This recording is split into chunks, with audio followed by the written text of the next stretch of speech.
Now, I want to talk about health for a second here because, again, some stats just frighten me about exactly where our priorities are when it comes to governments. We all know right now that hospitals are under huge strain all over the shop, and it's not because of COVID, kids.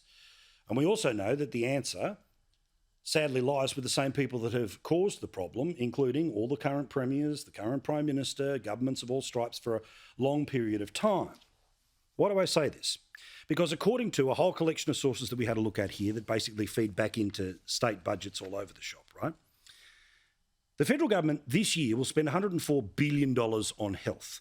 The New South Wales government, $33 billion, Victoria, $27 billion, Queensland, $24 billion, the rest of the country, $22 billion. So all up, in 1 year, Australia will spend $210 billion on our health system.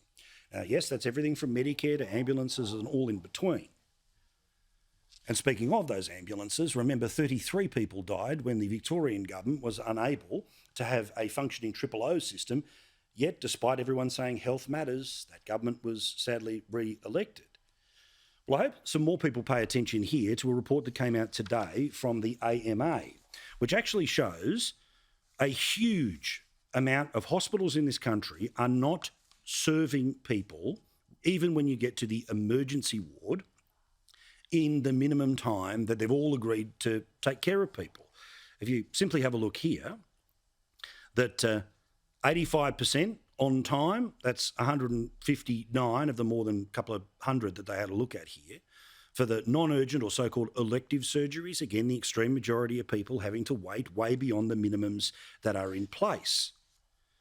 And the AMA is saying today, and of course they're just demanding more money, but they're saying that literally when people don't get the treatment that they need with the urgency that is required, they may die.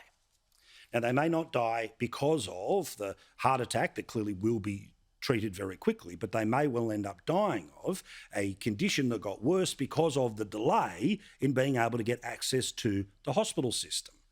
This is in part what the AMA said today in Canberra. We have information from the 201 public hospitals around the country that have both elective surgery and public emergency departments. And of the 201 across the country, in the most recent reporting period, only 3 have met all of their targets. They're also more than statistics. They are human stories, and they're stories of suffering and pain, of people waiting for care, waiting for urgent emergency department care, surgery and treatments around the country.